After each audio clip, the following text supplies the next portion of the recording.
7 years ago, we took to these streets. It was the beginning of the end of the Eighth Amendment.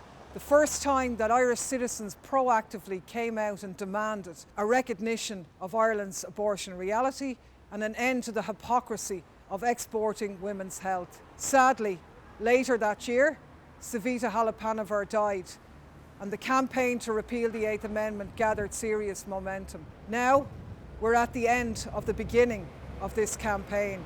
We've succeeded in repealing the Eighth by a tremendous, overwhelming majority, but there's still a job of work to be done. It's still the case that today and tomorrow and yesterday 10 Irish women travelled.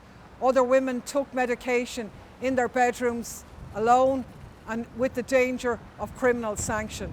Our laws have yet not been changed. We need to keep people mobilised in order to ensure that the conversation which Irish society has engaged in over the past year in relation to this issue is continued, and that we get legislation which is the best to deliver access and a human rights-based approach for women.